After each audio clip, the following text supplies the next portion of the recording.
Hola, ¿qué tal? Buenas tardes, bienvenidos a esta emisión del día de hoy. Quiero empezar felicitando a todos los padres por el Día del Padre. Muchos de nosotros estamos muy agradecidos con ellos por la presencia, por haber ayudado a que estemos en este mundo, por hacer no. Obviamente hablamos de nuestros padres y al menos nosotras aquí estamos muy agradecidas con ellos, ¿no? Igual Horacio le manda saludos a su papá, que ya lo vio hace un rato, y todos aquí en producción felicitan a todos los padres también. Bien, el centro de el programa de hoy, y para esto tengo a una invitada de honor, que es la doctora Marisol Alcocer Perulero.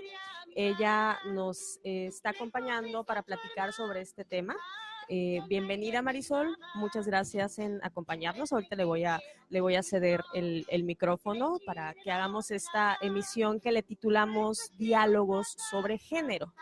Eh, lo que esperamos abordar hoy es dar una explicación general sobre lo que significa el feminismo, tratar de entender a qué nos estamos refiriendo cuando hacemos estudios de género. Vamos a platicar un poco sobre violencia de género y feminicidios y cómo esto se convierte en un riesgo para las mujeres, algunos cambios políticos importantes, esto dentro del contexto del, por ejemplo, los recientes acontecimientos en Latinoamérica, como pues este pase del derecho a la decisión de la Cámara de Diputados y que va a pasar a los senadores en Argentina.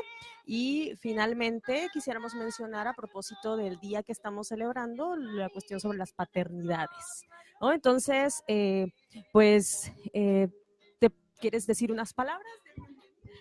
Claro que sí, bueno, agradezco la invitación aquí a la maestrísima Erika, colega que conozco desde hace ya varios años, ya desde que éramos muy jóvenes.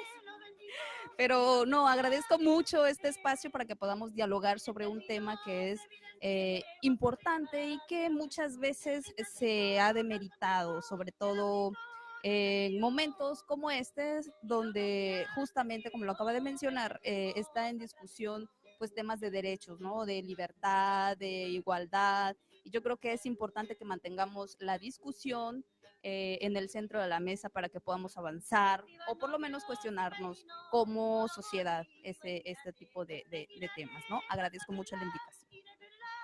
Muchas gracias. Ya desde hace tiempo teníamos ganas de invitarla a estos programas de Londres 1671 y bueno, la voy a presentar. Sé que a ella no le gusta que hable mucho de su trayectoria porque no es presumida, pero a mí me encanta presumir a mis amigos. Entonces, ella es politóloga con maestría en estudios culturales. De hecho, ahí es en donde nos conocimos. Estudiamos en la misma institución, en el Colegio de la Frontera Norte. Es doctora de investigación en ciencias sociales, con mención en sociología por la Facultad Latinoamericana de Ciencias Sociales, mejor conocida como Flaxo. Y bueno, ella ha hecho dentro de toda su trayectoria, que hice un resumen pequeñísimo, estancia de investigación con Rosalinda Fregoso, investigadora de la Universidad de California en Santa Cruz, para discutir el enfoque interseccional, que es algo complicado de entender ahorita. Como para empezar, yo creo que mejor no detallo mucho al respecto, pero pues ella es especialista, es la mejor invitada que puedo tener para hablar sobre estos temas. Ha participado entre grupos de especialistas, incluso para la dictaminación de casos de feminicidio en el estado de Guerrero. Ha estado, ha sido docente tanto de licenciatura como maestría en temas relacionados con género, liderazgo, representación política, teoría de la justicia ciudadana y derechos humanos. También ha sido instructora a servidores públicos en tema de tratas de personas y a agentes del cuerpo policiaco en temas de modelos policiales de orientación comunitaria con perspectiva de género y proximidad social. Y bueno, sus líneas de investigación evidentemente tienen que ver con violencia de género, feminicidio, interseccionalidad, participación política de mujeres, ciudadanía y población afroamericana.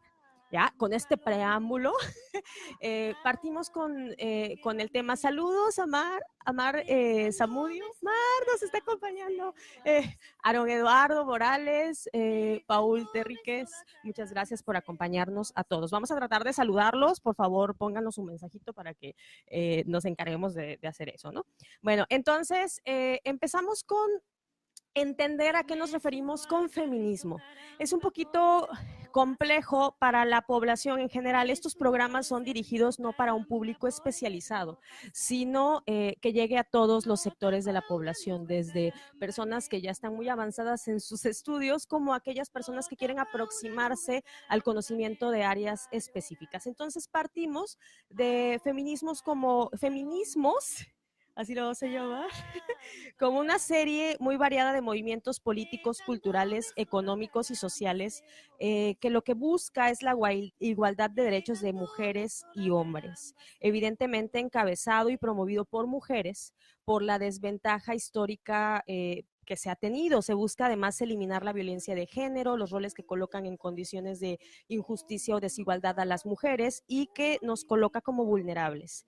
Ha inspirado definitivamente a la generación de estudios de género y busca, bueno, se habla de feminismos por todas las concepciones que recientemente se han tenido. Entonces, si pudieras ayudarme a expandir sobre esto, esta perspectiva de a qué nos estamos refiriendo cuando hablamos de feminismos. Bueno, como bien lo señalas, y en nuestras clases que tuvimos con la profesora Liz Meyer, aquí saludamos, ojalá y algún día nos vea. Feminismos, por supuesto, se puede hablar de un movimiento o de varios movimientos sociales, sí, que ponen en el centro de la discusión o uno de los temas que interpelan es la crítica a la desigualdad social histórica que hay entre hombres y mujeres, ¿no? El feminismo, ese es uno de los ejes así centrales y nodales, sin el cual no se podría entender. Ahora, también hay otras autoras que hablan, por ejemplo, no solo del feminismo o de los feminismos como movimiento, sino también como estudios desde los estudios del feminismo. Hay quienes prefieren llamarlo en lugar de estudios de género, pero digamos que esa es una discusión ahí que ya, el punto es que lo tengamos ahí como en el radar, ¿no? Hay quienes hablan de estudios feministas y hay quienes hablan de estudios de género. Uno cuando escribe decide, bueno, pues yo quiero trabajar desde este punto, pero también tienes que sustentar por qué, ¿no? Y creo que los movimientos feministas se han ido robusteciendo y cambiando en el transcurso del tiempo. Tú ahorita lo vas a señalar, ¿no? Estas olas de las que se hablan. Hay quienes hablan de periodos, hay quienes, o sea, depende de qué autoras vamos a citar, pero es importante este panorama general. Los feminismos se han ido transformando y han ido incluyendo otras categorías de análisis que no tienen que ver solamente con el hecho de ser mujeres y de la diferencia sexual, cómo se convierte en desigualdad social, sino que van incluyendo otras categorías. Por ejemplo, tenemos a las feministas decoloniales en América Latina, que ponen en el centro también la cuestión de la racialización histórica que hemos tenido los países que hemos sido colonizados. Entonces, estos matices también son los que tenemos que tener por ahí bastante presentes.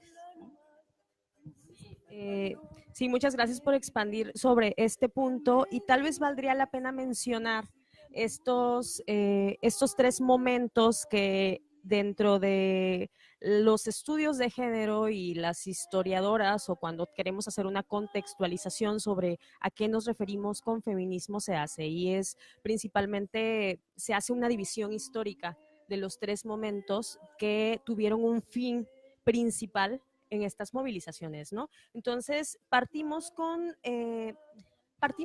del siglo XVIII, desde la época de la Ilustración, entendiendo que históricamente las mujeres no hemos tenido los mismos derechos que tenemos ahora. Eso a veces es complicado de entender para las generaciones más jóvenes que dicen, bueno, pero ¿de qué época me estás hablando? ¿La edad de piedra o qué? No, hace muy poco. Hasta hace muy poco, al menos aquí en México, no podíamos votar.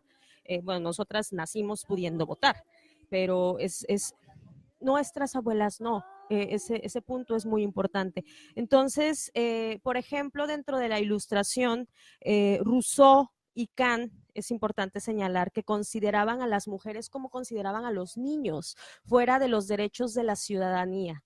¿Por qué motivo? Pues porque la naturaleza, y este punto es esencial para entender el movimiento feminista, porque la naturaleza no les permitía a las mujeres ni a los niños participar en actividades públicas, ¿sí? Entonces, pues empiezan a aparecer muchos personajes y este personaje importantísimo dentro de la historia del feminismo que es Mary Wollstonecraft, que hace esta obra que se llama Vindicación de los Derechos de la Mujer.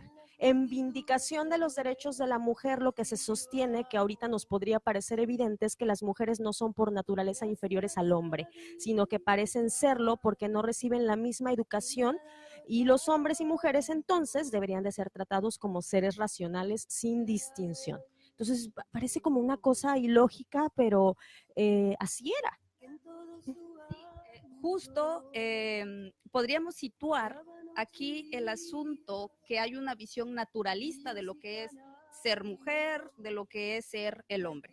Bien mencionas a Rousseau, que en la historia, digamos, o dentro de la teoría política se conoce como el gran teórico de la igualdad, del pacto social. Sí, pero ¿quiénes eran los que estaban dentro de ese pacto social? Es algo que también tenemos que ir matizando y revisando a profundidad, porque él decía, por supuesto, que las mujeres eran solamente personas que con pasión, con sentimientos. En el libro de Sofía, del Emilio, por ejemplo, ahí estableces todo una pedagogía de la educación donde dice cómo es la mujer y cómo debería ser una buena mujer y cómo debería ser el hombre ciudadano público.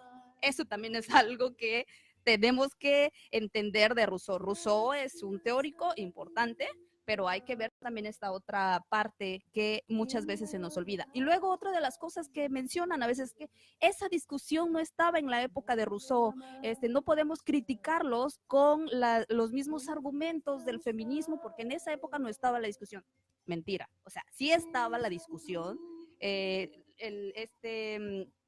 También con Dorset estaba en la época y él señalaba que las mujeres tenían que tener educación. Estamos en esta época, en la época del siglo de la Ilustración, sí estaba el debate, ¿no? Sí, y generalmente, y es cuando viene la primera ola del feminismo, ya después del siglo XVIII, a finales del siglo XVIII es cuando se empieza a considerar históricamente como la primera ola del feminismo, en donde precisamente lo que se buscaba era la incorporación de la mujer. Saludos a Ángelos.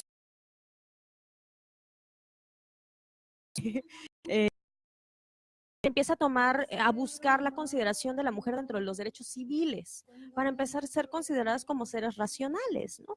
Entonces, en esta primera ola, el centro general inicia primero con la búsqueda de igualdad de derechos de propiedad, ¿no?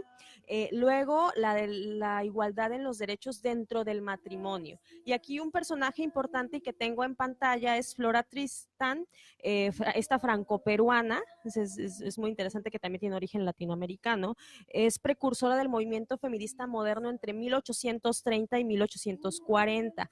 Ella, con esta obra que se llama La emancipación de la mujer, marca un precedente dentro del movimiento feminista y dentro de la consideración de la primera ola del feminismo. En esta época también es cuando encontramos movimientos importantes en los mismos momentos, tanto en Nueva York como en Inglaterra, hacia las sufragistas. Entonces son las mujeres que empiezan a salir en masa, y lo pongo entre comillas porque en el caso de Nueva York, por ejemplo, se firma un tratado de 100 mujeres, o sea, y las mujeres que empezaban a atreverse, imagínate atreverse a salir a la calle en un momento en el que las mismas mujeres señalaban a estas otras mujeres como atrevidas, como brujas, como pues tontas, además demostrando que estaban pues siendo lo que los hombres señalaban, ¿no? eran consideradas en la época unas radicales, ¿no? Como ahorita eso parece ser algo tan común, bueno, ahí sí vamos a luchar por el derecho al voto, pero lo que ahora podría ser radical es exigir otro tipo de derechos, ¿no? Ya lo vamos a ver claro, claro, ¿no? Entonces, sí es bien importante que tengamos esos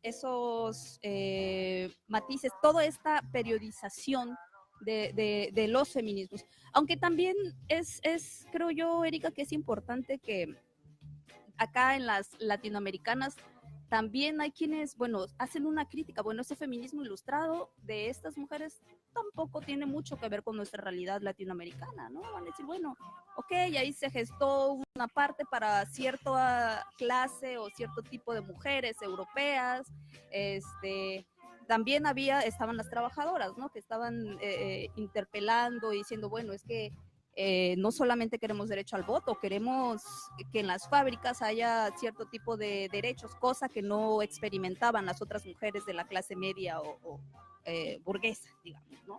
Entonces, esa discusión de la interseccionalidad, es decir, que hay experiencias que no tienen otras mujeres, pero que tienen las mujeres, por ejemplo, indígenas, que tienen las mujeres que han sido esclavas, también han estado ahí discutiendo con el mismo feminismo, con las mismas mujeres que estaban esforzándose o luchando por el derecho al voto. Entonces, sí es bien importante que no hay tampoco una sola periodización, ¿no? Esto es una guía más o menos general, ¿no? O introductoria, pero uno puede encontrar infinidad de propuestas. Así es, pero sí es importante entender estos movimientos que a veces desconectados, porque muchas de las veces no había una conexión directa como se suele creer. Es como si se mantenía una correspondencia, no necesariamente.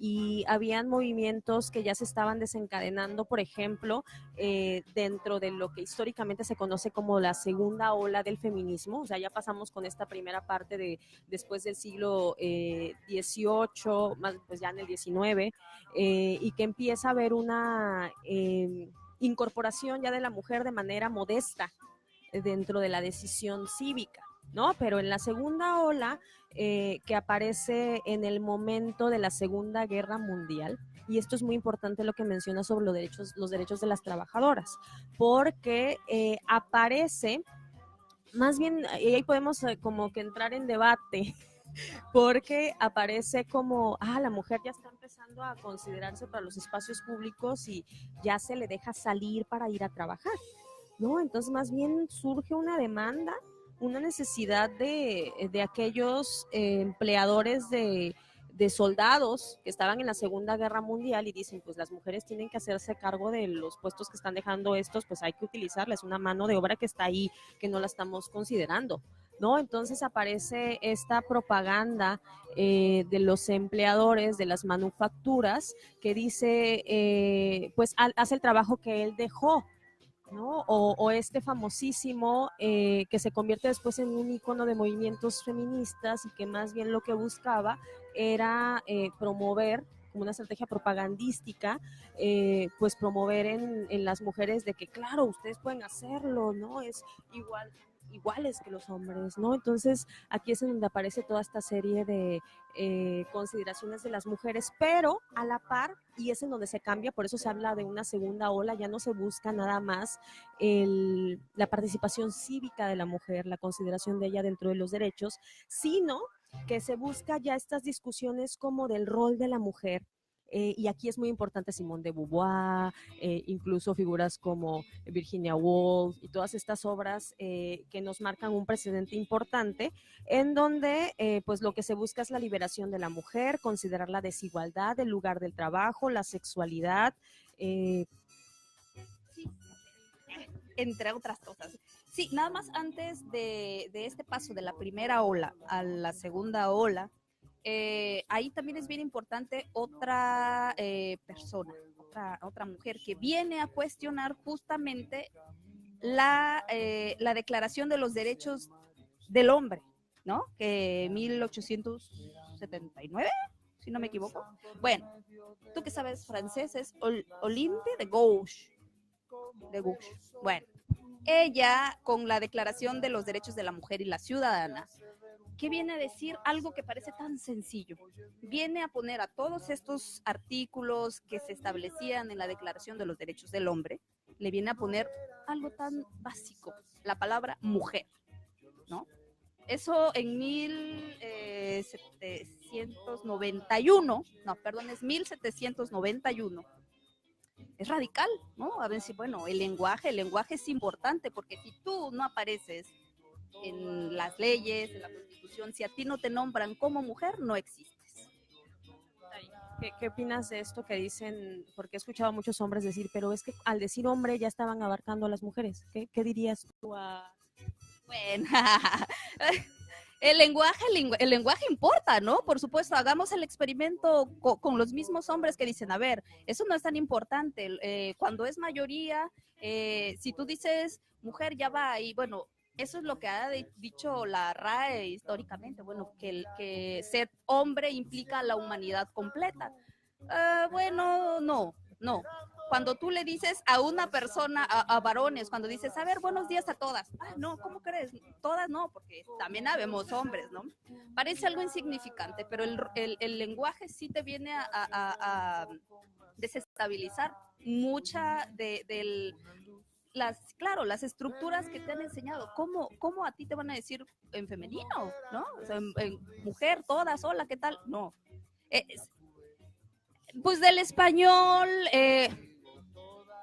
sí, me dice que no todos los idiomas tienen esa cuestión, pero bueno, en el español, por ejemplo, luego dicen, es que, por ejemplo, no es presidenta, es presidente, tiene que ser neutral, pero históricamente nunca han dicho nada con la palabra sirvienta, que se supone que sirviente también sería neutral, ¿no? Solo cuando conviene podríamos estar hablando de qué dice el lenguaje, ¿no? Hay sirvientas y sirvientes, ¿verdad? O sea, nadie dice nada respecto a eso. Pero en presidente, no existe presidenta, es presidente, señoras y señores. O sea, exacto, no, la cuestión es poner en la mesa la autocrítica. El lenguaje no es neutral, no ha sido neutral. Digamos, quienes integran la RAE también tienen una visión del mundo. Pues el lenguaje ha sido patriarcal, dejémosle así. Bueno, pues eso es. Sí, muy bien, qué bueno que mencionas a esta pensadora que marca una crítica importante dentro del feminismo y que nos enseña a quienes nos estudian, a quienes nos enseñan formalmente de cómo ha ido evolucionando hasta llegar a estudiar al género, ¿no? Y que para allá vamos. Entonces, viene aquí yo hago una nota dentro de mis notas, que no se me olvide mencionar que en esa época en la que en Europa, en Estados Unidos, está el movimiento feminista de la segunda ola, como lo describen los historiadores, en México se está desarrollando a la par los movimientos sufragistas también. Es en donde es hasta 1955 y tomen nota de este dato para que vean que la distancia tan cercana que tenemos a ese momento histórico en nuestro México es hasta 1955, después de una lucha enorme de muchos años, porque desde 1917 se tenía la intención con esta mujer tan activista dentro de la política mexicana, asistente de Venustiano Carranza, Emilia Galindo. ¿Te acuerdas que ella insistía en ser escuchada dentro de pues dentro de los constitucionalistas? La escucharon, pero no la tomaron tanto en cuenta, y bueno, no es sino hasta 1955 cuando se puede votar por diputados ya en México, y hasta 1958 cuando se elige a Adolfo López Mateos, que se pudo votar para la presidencia. Imagínense el trabajo desde 1917 que pues va rindiendo frutos, y entre ellas las de las más importantes personajes de las más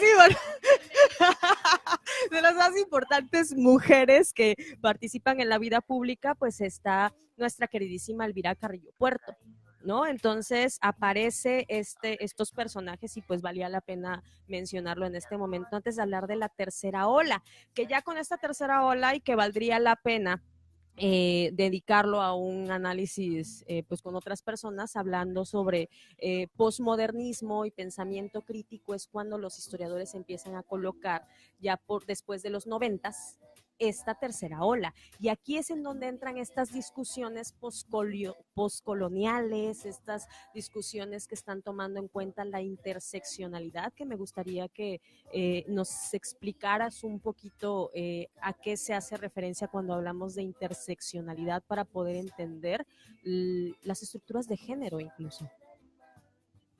Bueno, si no me equivoco, el derecho al voto fue después de todo el movimiento y la presión social en el 17 de octubre del 53. ¿No? Previamente, como tú ya lo señalas, ya podíamos votar a nivel local, ¿no? Pero fue después de toda, con restricciones, pero ya como fue fundada en general digamos, lo que era la democracia, ¿no? Quienes podían votar, quienes tuvieran propiedades, quienes tuvieran ciertos requisitos, eso también, ¿no? Pero sí, hasta el 53 es que por decreto, en el diario oficial, en el artículo 34 de la Constitución se señala. Muy bien, las mujeres ya pueden votar, son, digamos, en términos políticos, ya tienen este derecho político, ¿no?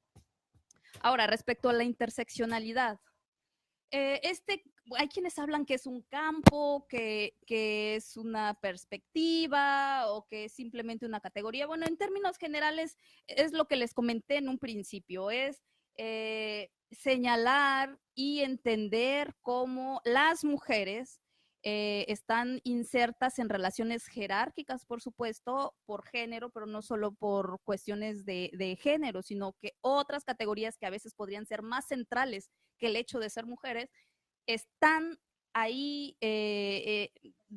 ejerciendo influencia, pero que les dan una experiencia a diferentes tipos de violencias, a diferentes tipos de discriminaciones institucionales, por ejemplo. O sea, es considerar esos otros elementos. Por ejemplo, yo siempre he señalado que en el análisis de la violencia, en mi tesis de doctorado, que la pueden consultar en Flaxo, por supuesto, ahí haciendo paréntesis, en la página de Flaxo, ponemos ahí el link después. Bueno, el asunto es que yo señalo que la violencia no afecta por igual a todas las mujeres, por lo menos en la violencia que yo estaba analizando. Yo me centré en una comunidad específica, que eran unas comunidades afromexicanas en el estado de Guerrero, que el estado de Guerrero es la entidad con mayor población que se autoadscribe como afromexicana en México. Entonces, pero independientemente de esto, de la tesis, bueno, yo lo que encuentro es que en las mujeres importa mucho las relaciones familiares, los vínculos sociales, el apego con la comunidad, la capacidad que tiene una comunidad de proteger a las mujeres para que el feminicidio o el asesinato no se presente. Pero eso no exime a las mujeres de que experimenten otro tipo de violencias por parte de sus parejas, que esa violencia podría estar legitimada por la comunidad, y no solo por las comunidades afromexicanas ni las comunidades indígenas.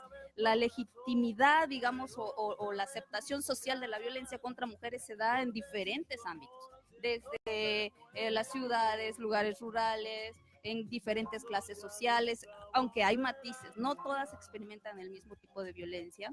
Hay unas que tienen más vulnerabilidades, son vulnerabilizadas, ¿no? Entonces, digamos que el enfoque interseccional te permitiría entender esos diferentes matices y esas diferentes jerarquías que existen en nuestra sociedad. Es como hay un punto en el que estos patrones de identidad o estas identificaciones, por ejemplo, cuando te presentas como una mujer negra de origen mexicano, no recibe las mismas condiciones de vulnerabilidad que una mujer negra de origen norteamericano o una mujer blanca, o sea, no hay una diferencia en cuanto a los niveles de vulnerabilidad para poder analizar el género. Es que no solo el género, la interseccionalidad no te viene a decir, bueno, esto te sirve para analizar el género, sino el género en contextos y en imprincados con otras. Vamos a detenernos aquí antes de continuar con esto porque no estamos explicando a quienes no saben qué es género, ¿no? Entonces vamos a hacer porque ya nos estamos adelantando en la discusión riquísima que me encanta. No, todavía tenemos tiempo. Estamos bien en tiempo, pero vamos a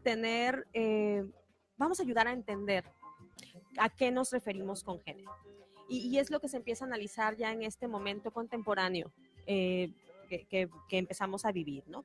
¿Qué podemos definir como género? Ayúdame a explicarles. Para empezar, en estos movimientos políticos y en el estudio de género, pues ya estamos partiendo de una serie de entendimientos de estas pensadoras, estas filósofas, incluso también hombres que se interesan en estudiar a las mujeres o el mundo que vivimos, el sistema patriarcal, etcétera.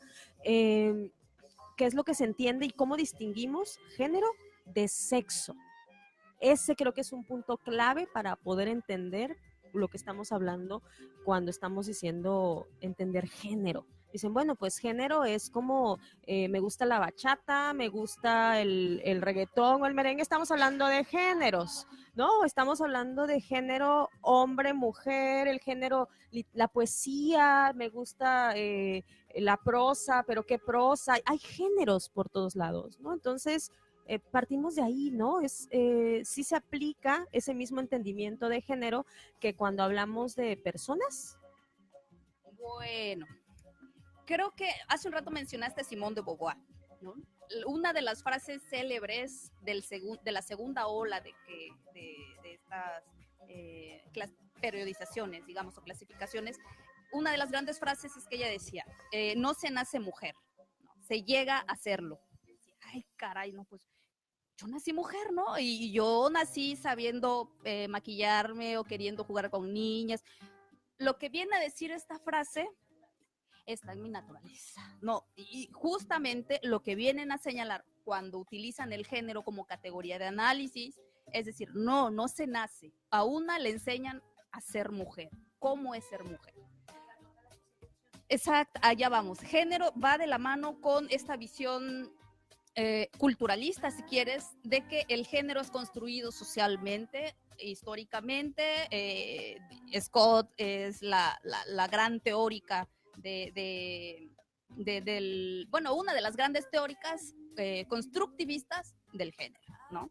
Y ella dice, bueno, el género es, sí, un concepto construido socialmente, pero no solamente es construido, porque bueno, todo es construido, estas sillas construidas, sí, pero a esa construcción va de la mano una asignación social diferenciada y en relaciones jerárquicas de poder entre lo que es ser mujer y lo que es ser hombre, ¿no? Ahorita que mencionas a John Scott, traigo unas 4 autoras que lo que dicen sobre género. John Scott, agarré unas citas textuales, en 1996 en una de sus obras dice, así tal cual, el género es un elemento constitutivo de las relaciones sociales basadas en las diferencias que distinguen los sexos, y el género es una forma primaria de relaciones significantes de poder.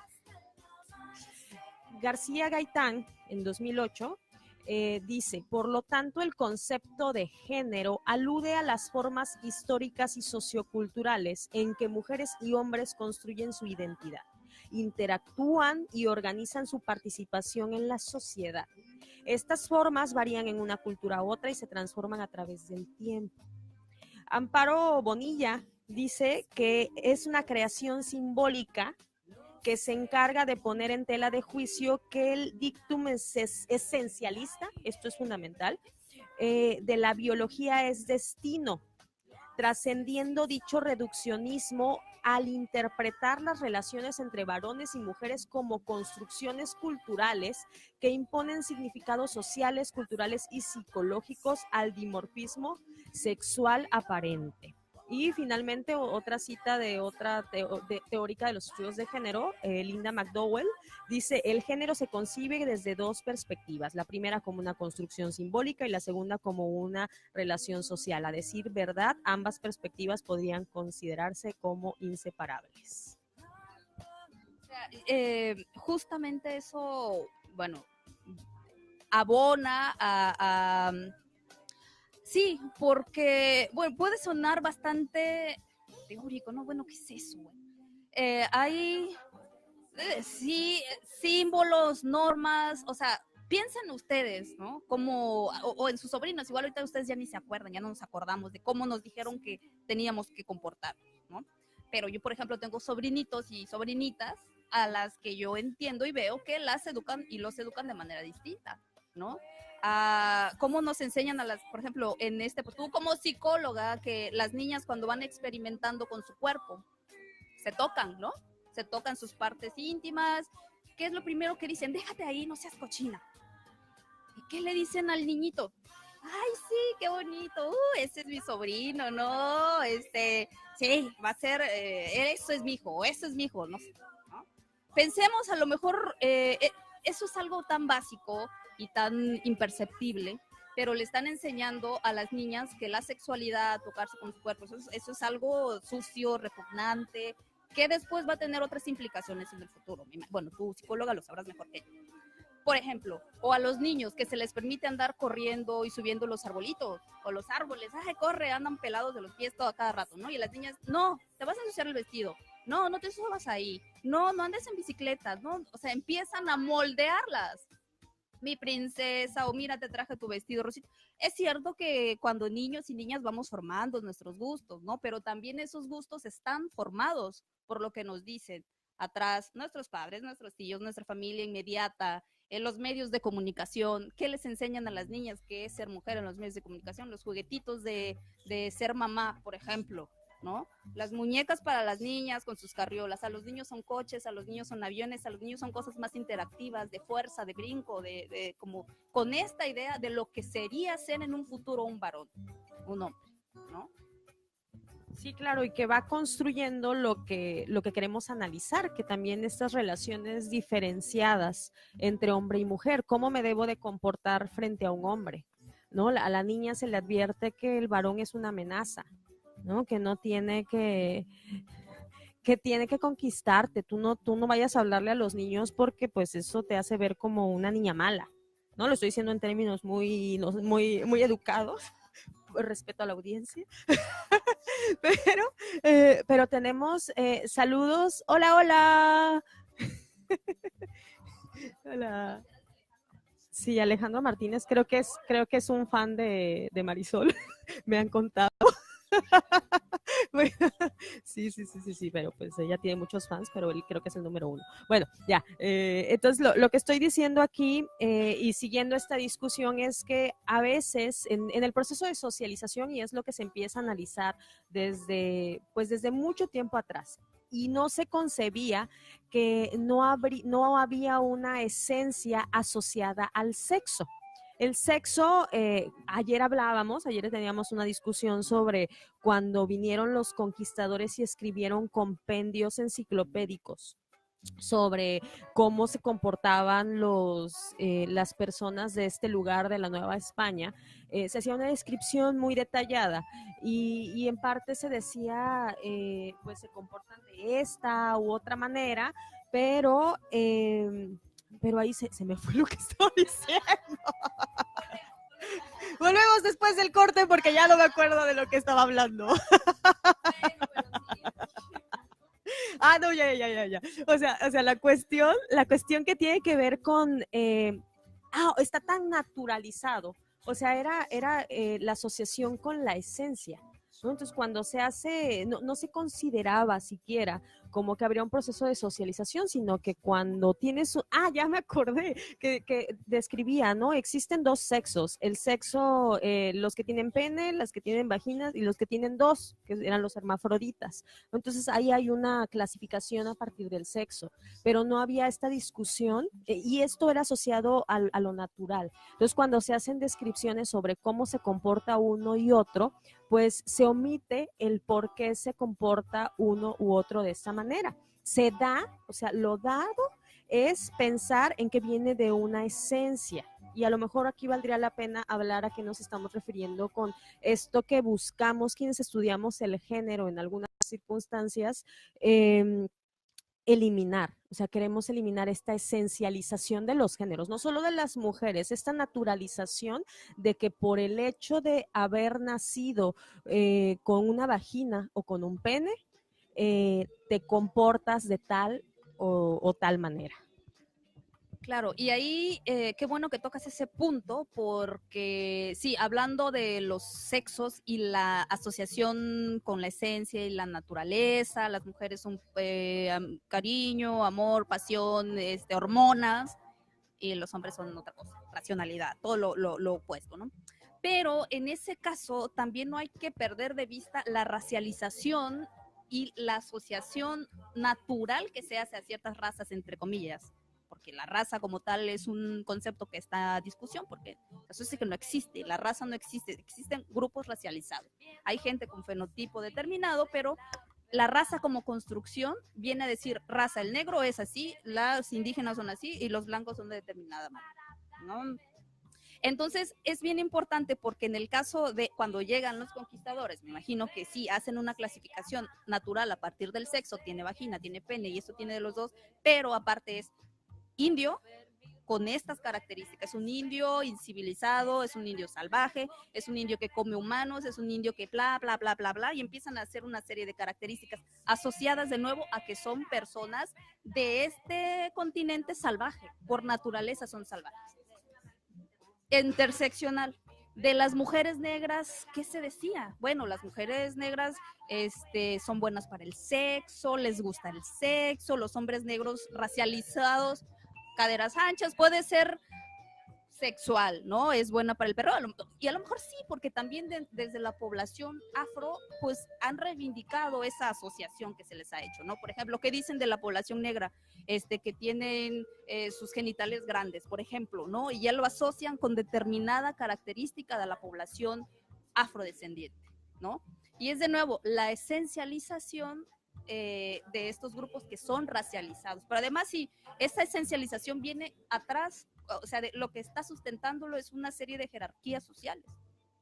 Tú podías abusar de una mujer racializada, una mujer negra, una mujer indígena, porque era tu propiedad, era tu esclava. ¿Qué es lo que hacían los grandes, las grandes castas en la Nueva España? Bueno, pues tenían mujeres esclavas y podían utilizarlas como objeto sexual, ¿no? Eso no estaba mal visto porque era tu propiedad, ¿no? Ahí revisen a Aguirre Beltrán, que bueno, también es otro autor que está ahí en discusión, pero hace una buena descripción de lo que es la población veracruzano también. Pero bueno, aquí estamos trabajando esos dos puntos, el género, el sexo y la población racializada que también está sustentada en esta idea de lo que es natural en ser negro, que es natural ser indígena y que es natural ser blancos, por ejemplo, ser mujer negra, pobre, por ejemplo, ¿no? Es esta serie de elementos que se van interrelacionando para una experiencia distinta que tienen las mujeres. Ok, entonces espero que en este punto ya estemos siguiendo, estemos siendo suficientemente explicativas para entender. ¿Se va entendiendo? Aquí todos dicen que sí, bostezando, pero café para la producción, por favor. La otra producción. No hay. Bueno, estamos trabajando con lo que tenemos, pero bueno. Pero bueno, el punto aquí que ya espero que ya vayamos entendiendo sexo, género. O sea, el sexo es el dado naturalmente por las características biológicas y puede ser peligroso cuando hablamos de dardo naturalmente porque se tiende a una serie de interpretaciones, como que lo que está acompañado por la naturalidad. Y por ejemplo, no me quiero meter en Honduras sobre el tema que tiene que ver con, por ejemplo, la esencialización de la mujer, que valdría para otra discusión porque quiero concentrarme más en la violencia de género, como por ejemplo el generar una esencia, el hecho de que la mujer tiene la capacidad de reproducir, de generar una vida, o sea, la relación que guarda con el hecho de que fue diseñada para tener características maternas, y al hablar de las características maternas se habla de esta bondad, de esta capacidad de protección, de cuidado, de este gusto siempre por el otro y proteger a todo mundo, cuidar, ¿no? Entonces, bueno, voy a detenerme aquí porque me quisiera adelantar,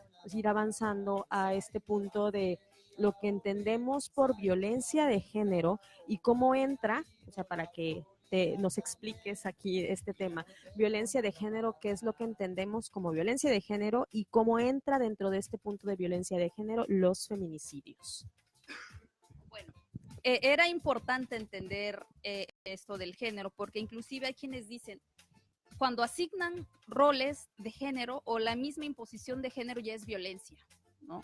Las mujeres ya les van diciendo cómo comportarse de determinada forma en la sociedad. Pero ¿cómo lo podemos relacionar con la violencia sobre el cuerpo de las mujeres? Podemos hablar de violencia simbólica o de violencia corporal, ¿no? Bueno, eso ya es otra cosa. El asunto es que, por ejemplo, en mis diferentes investigaciones, yo he encontrado que contra mujeres, contra ciertas mujeres se justifica determinado tipo de violencia. ¿Contra quiénes? Contra mujeres que no asumieron o que no cuidaron o que no cumplieron con las normas asociadas al género. Por ejemplo, que una mujer infiel, no, pues la golpeó y la asesinó su pareja. No, pues una mujer que va en la calle con falditas cortas y casi enseñando media nalga. No, pues la violación. Ese tipo de justificación social, ahí yo me estaría centrando en la legitimación social, pero también inclusive quien ejerce la violencia, es decir, uno de los argumentos es que me provocaron, es que no estaba en mi juicio, es que ella era una cabrona, es que ella era tal cosa, ¿no? Eso tiene que ver también con la socialización que se hace sobre varones, ¿no? Cómo a un varón, tu mujer, porque es tu mujer, entre comillas, te va a faltar al respeto de esa forma, haciéndote infiel con otra persona, con otro hombre, ¿no? Inclusive en varios códigos penales, hasta no hace mucho, eso yo lo investigué en la maestría, ahorita ya no estoy tan segura, pero en muchos códigos penales era una atenuante cuando un hombre podía asesinar a su pareja si le encontraba en pleno acto sexual. Crímenes pasionales se le conocen en los medios de comunicación, o mucha gente así lo tipifica, ¿no? Pero el concepto, digamos, penalmente sería cuando una mujer es asesinada por el hecho de ser mujer, donde creían que era ella propiedad de algún otro varón, eso sería un feminicidio. Pero antes, empecemos con violencia de género. Bueno, ¿cómo lo califica, por ejemplo? Bueno, la ONU te dice, violencia contra las mujeres o violencia de género. No la ONU, sino los estudios, ¿no? Bueno, yo, para no meterme en problemas, digo, violencia de género contra mujeres. Me quedo ahí, violencia de género contra mujeres. Y sería ese acto físico, psicológico, simbólico que se comete contra las mujeres por no haber cumplido con determinadas normas. Si tú te vas a la ONU, hablan, bueno, violencia, de acuerdo a la ONU, violencia contra mujeres como todo acto de violencia de género que involucre un daño físico, sexual, psicológico, amenazas, coacción, bla, bla, bla. La Ley General de Acceso en México fue digamos, se decretó en 2007, tenemos, ¿qué? ¿12 años? ¿Cuántos años son? Bueno, en 2007, la Ley General de Acceso a las Mujeres a una Vida Libre de Violencia, 11 años, esta ley señala determinados tipos de violencia, que señalaban que los diferentes estados tenían que crear sus propias leyes. Ahora, de la ley general se desprenden muchos mecanismos que ahorita están siendo implementados y activados por la sociedad civil, cuando estamos hablando, por ejemplo, de las alertas de género. La alerta de género, como ustedes pueden meterse a Google y buscar cómo está la situación de violencia en México y bueno, depende de cuál es la fuente, porque otra cosa bien importante es que no hay fuentes confiables sobre cuántos asesinatos de mujeres y cuántos feminicidios, porque no es lo mismo asesinar a una mujer, aunque como están las estructuras judiciales de procuración e investigación de justicia en México, es bien complicado a veces entender cuándo es feminicidio, cuándo no es feminicidio. Sí, ahí quisiera puntualizar para que nos expliques, porque es una confusión que aparece siempre, ¿no? Como piensan, muchos dicen, ay, pero el hecho de que la hayan matado y es mujer, ya, están diciendo que es feminicidio. O sea, para hacer esa distinción, como si se mata a una mujer, ¿es feminicidio? De nuevo, volvemos a determinados casos. Quiero señalar que el feminicidio como categoría penal no se dio de la nada por parte, digamos, del Estado, vamos a tipificar el feminicidio. No, es una demanda, no, pero fue una demanda de la sociedad civil. Ustedes ubican Juárez desde el 93, los feminicidios, todo el mundo asociaba feminicidio en Ciudad Juárez, pero el fenómeno se presentaba en muchos lados del país, ¿no? Después hay un informe que sacó la ONU, que Carlos Echarri fue el que, si no me equivoco, fue el investigador principal, pero no me crean, también les voy a pasar el link, donde dicen cuáles son las tendencias del feminicidio en México desde el 85 hasta 2016, o sea, son muchísimos años, pero tienen también hay muchos problemas porque puede haber un asesinato de una mujer, por ejemplo, que la asaltaron y la asesinaron porque se resistió. ¿A quiénes van a decir eso es un feminicidio? Penalmente no va a ser un feminicidio porque en el Código Penal de Baja California también hay 7 elementos para considerar un feminicidio o no feminicidio, ¿no? Cuando presenta, por ejemplo, si fue abusada sexualmente, es un feminicidio. Siempre que una mujer sea asesinada y presente huellas de abuso sexual, es un feminicidio. Siempre que un varón asesine a su pareja sexoafectiva, va a ser un feminicidio. Cuando el cuerpo está expuesto en la vía pública de forma degradante, es un feminicidio, ¿no? Son 7 elementos que, así, penalmente, tenemos que seguir. Pero en términos teóricos, pues hay muchas formas de entender. La teórica principal o la que creó el concepto de feminicidio es Diane Russell, por ejemplo, en 1975 en Estados Unidos. En México se tradujo como feminicidio porque en inglés era femicide, por ejemplo. Entonces, son como algunos matices, pero lo que quiero que quede claro en términos generales es que no todo asesinato tampoco va a ser un feminicidio, tienen que cumplirse penalmente con ciertos requisitos. Ahora, lo cual no quiere decir que muchas veces, aunque por ejemplo muchas mujeres sean asesinadas en la calle de forma fortuita, eso no quiere decir que no haya muchas veces relaciones de género atrás de eso. Tú puedes matar igual con facilidad a alguien a la que estás asaltando quizá porque es una mujer. A lo mejor podríamos pensarlo, ¿no? O sea, como dejarlo como ahí, como una interrogante, pero penalmente tiene que cumplirse con ciertos requisitos. Ok, entonces ya estamos entendiendo a qué nos estamos refiriendo con violencia de género, que tenga que ver con esta caracterización o todo este cúmulo incluso de roles o funciones dentro de la sociedad que no tanto, no únicamente tienen que ver con lo que socialmente se le ha incorporado al género femenino, sino también al género masculino, ¿no? Como esta posibilidad de hacerse de una propiedad de una mujer, por ejemplo, ¿no? La posibilidad o la factibilidad que existe para expresar su furia, para poder ver violado, atentado su honor y ejercer venganza porque se merece respeto por el hecho de ser hombre. Entonces, o sea, como hay toda una serie que afecta a los dos géneros. O sea, no es una afectación únicamente, pero se convierte el género femenino en un factor de riesgo. ¿Cómo ves esto, que es esta sugerencia de que ser mujer es un factor de riesgo? Bueno, le diste un punto importante en cuanto a que la violencia afecta, sí, por supuesto, a los dos, a hombres, mujeres, a estos grupos, digamos, ¿no?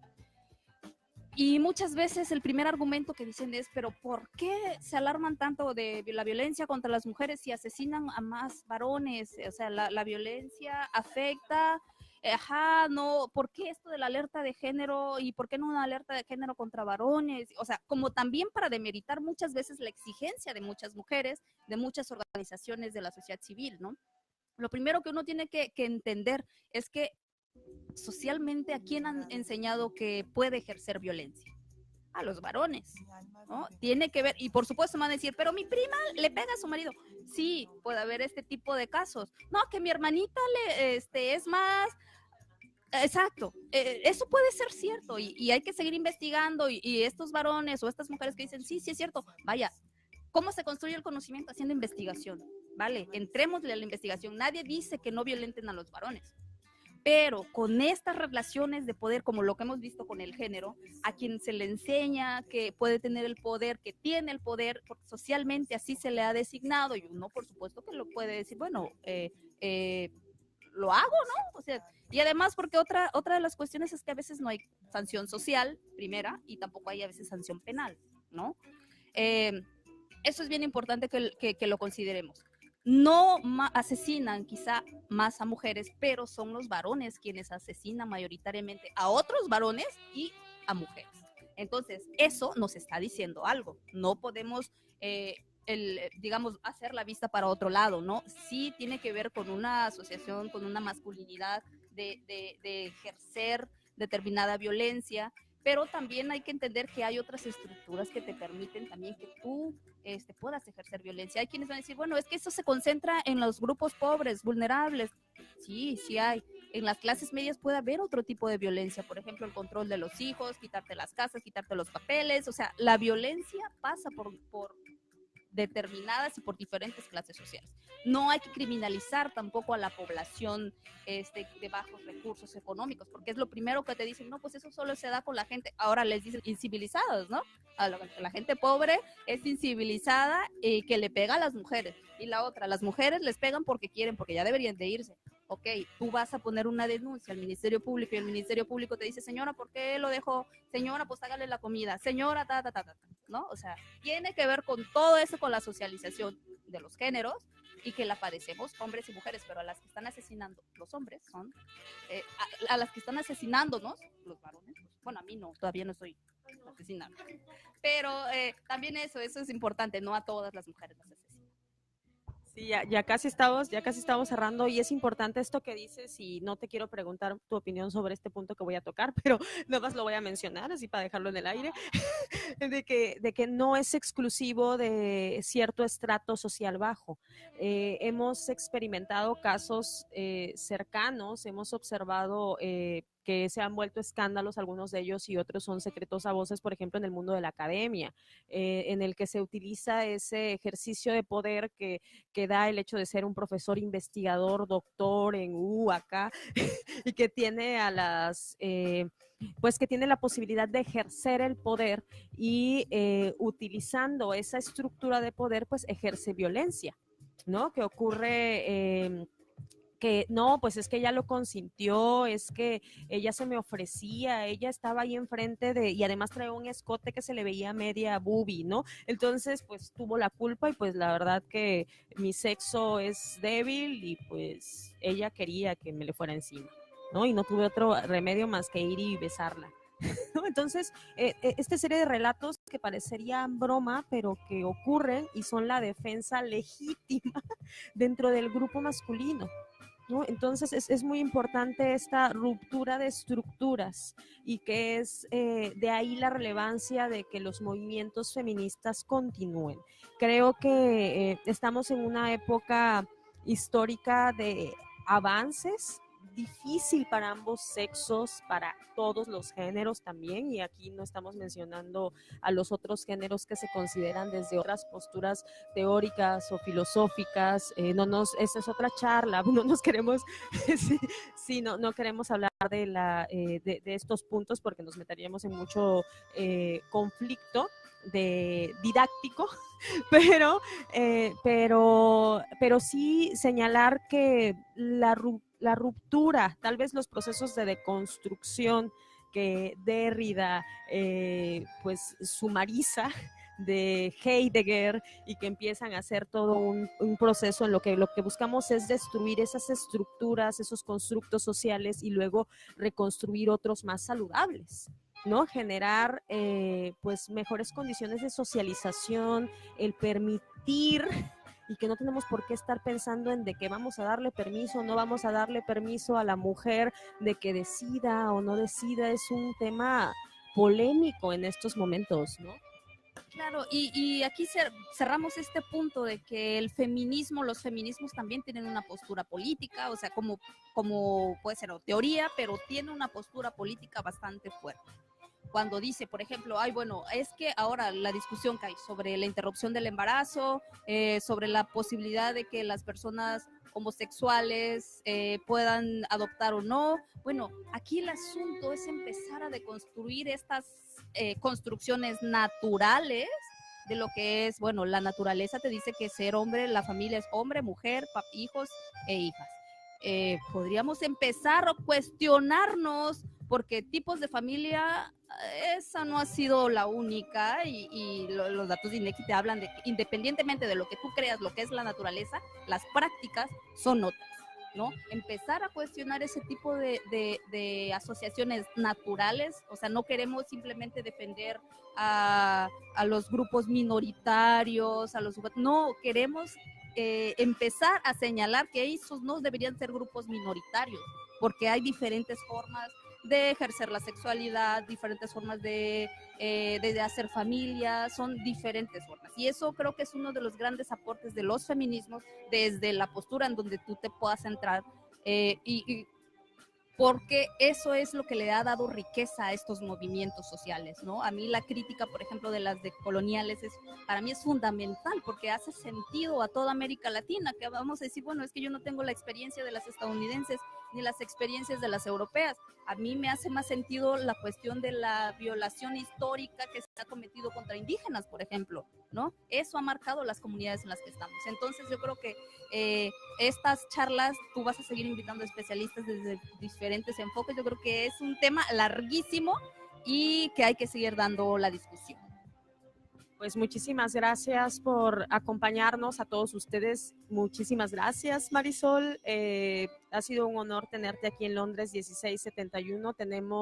Vamos a contestar sus comentarios. Déjenos sus mensajes. Si tienen alguna duda, Marisol va a estar al pendiente de esta charla, la va a compartir en sus redes sociales para que estén contestándole. Va a poner su tesis, nos la prometió, entonces para que lo leamos. Pues muchas gracias. No se vayan de Londres 1671. Sigue en un momento nuestro compañero Víctor Alsina, que nos va a hablar sobre Mishima, la segunda parte. Sí, que hace como casi un mes dio la primera parte, ¿no? Entonces, gracias otra vez, gracias a ustedes. Nos vemos el siguiente domingo.